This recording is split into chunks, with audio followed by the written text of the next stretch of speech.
ሰላም ሰላም፣ ውድና የተከበራችሁ ቤተሰቦቼ እንዴት አላችሁ? ሁሉ ሰላም፣ ሁሉ አማን። እኔ ደህና ነኝ፣ እግዚአብሔር የተመሰገነ ይሁን። ኤቢ ነኝ፣ ተመልሼ መጥቻለሁ ከብዙ ቀን በኋላ ማለት ነው። ለቻናሌ አዲስ ከሆናችሁ ሰብስክራይብ፣ ላይክ፣ ኮመንት አድርጉ። አዲሶች ደግሞ ሰብስክራይብ እና ላይክ እናንተም ኮመንት አድርጉ። እንግዲህ ዛሬ ይዤላችሁ የመጣሁት ቸባብ ነው። ቸባብ እንግዲህ ብዙ ጊዜ በተለይ አረብ ሀገር ያለን እህት ወንድሞች አብዛኛውን ጊዜ ለቁርስና ለመክሰስ ላይ ብዙ ጊዜ ሰርተን የምናቀርበው ምግብ ነው። ምክንያቱም ለምን መሰላችሁ? በጣም የሚያዘወትሩት ማለት ነው ቅዝቃዜ አለው ማለት ቅዝቃዜ አለ በአሁኑ ሰዓት ቅዝቃዜ ስላለ፣ ይሄ ደግሞ ያው ጣፋጭም ነገር ስለሆነ በማርም ስለሚመገቡ በተፈጥሮ ማር ይመገባሉ። እንደዚሁም ደግሞ ከተምር የሚሰራ ጅብስ የሚባል ማር አለ። በሱም ነው የሚመገቡት። በስኳርም ይመገባሉ። ያው እንግዲህ ቴምርም ጣፋጭ ስለሆነ ሙቀት ስለሚሰጥ በሰውነታችን ውስጥ ማርም እንደዛው። ከዛ አንጻር የተነሳ ቅዝቃዜ ወቅት ብዙ ጊዜ አዘወትራሉ እና ውድ ቤተሰቦቼ እና ይህን ይዤላችሁ የመጣሁት ያው እንግዲህ አሰራሩ በጣም ቀላል ነው። ያን ሳብኩታችሁት መበጥበጥ ነው። ደግሞ እንደዚህ ማሸት ምናምን ነገር ምንም ቀላል ነው ብዬ አስባለሁ። ያው በተለይ በእርግጥ እዚህ እንትን ላይ አሁን የምትጨምሩት ግብአቶች ይለያያሉ። እኔ ለምሳሌ ይሄን አሁን ስጠቀም ያደረግኩትኝ 2 ኩባያ ቁጥር 1 ዱቄት፣ 2 ኩባያ ቁጥር 1 ዱቄት፣ 1 ማንኪያ እርሾ፣ 3 ማንኪያ ስኳር፣ 1 የሾርባ ማንኪያ ዘይት፣ 1 የሾርባ ማንኪያ ግማሽ ሄል፣ የተፈጨ ሄል አደርጋለሁኝ። ጨው ደግሞ ትንሽ እየቆንጠራችሁ ነስነስ ታደርጉበታላችሁ። ፒንክ ፓውደር ግማሽ ማንኪያ፣ የተፈጨ ወተት ወይንም ሀሊብ ኒዶ የሚባለው 1 የሾርባ ማንኪያ፣ እንደዚሁም እንቁላል 1 የተጠቀምኩት። እንግዲህ እንቁላሉ ምናልባት እንዲህ የመሽተት ነገር ይኖራል ምናምን ልትሉ ትችላላችሁ። ሄል አድርጌበታለሁ። ዛፈራን የሚባል ደግሞ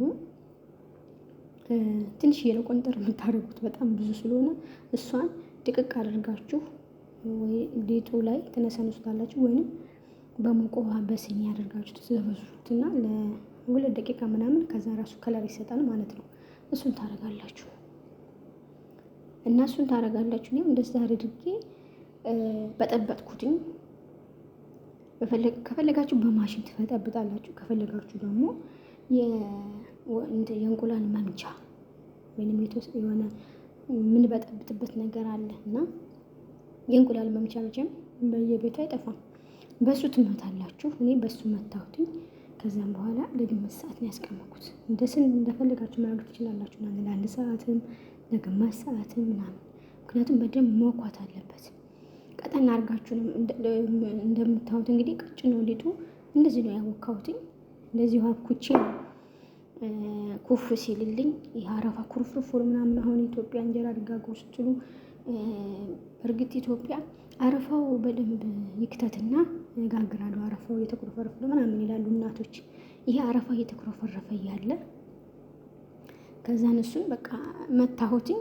ከዛን ሊጡ እንደዚህ ሆነ ማለት ነው። እንደዚህ ነው ያቦካሁትም። ሳቦካው ልክ እንደዚህ ነው። ምንም አልወፈረምም አልቀጠንም። እንደዚህ ነው በቃ ያደረኩትኝ ማለት ነው። በእርግጥ ውሃውን ስጨምር ለ2 ኩባያ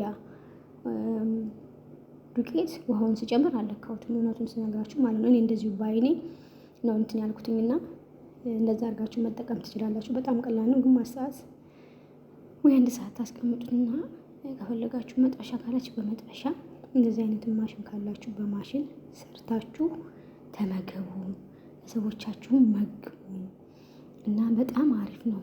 እነዚህ በሙቀት ጊዜ በቅዝቃዜ ጊዜ የምንመገበው ወይንም የሚመገቡት በጣም ኃይል ሰጪ ነው። በማርም ስለምንመገበው በቅዝቃዜው ጊዜ ምንም እንኳን ብዙ ማለት ሙሉ ለሙሉ ቅዝቃዜውን ከላያችን ላይ ባይወስደውም ግን በጣም አሪፍ ነው። ትኩስ ነገር ስለሆነ ትኩሱን እንደዚህ ሻያችሁን አፍልታችሁ ቁርሳችሁን ብሉ። መክሰስ ላይም እንደዛው ያው ለሰዎች ስትሰሩ መቼም ለራሴን ብላችሁ ማስቀመጥ አለባችሁ። በተለይ በእርግጥ እኛ ኢትዮጵያኖች ለራሳችን ብለን አናስብ። ስራ ላይ ብቻ ተንሰፍስፈን ስራ ላይ ኧረ ቆይ ይሄ እጎዳለሁ፣ ምግብ መብላት አለብኝ፣ እረፍት ማድረግ አለብኝ ምናምን አንልም።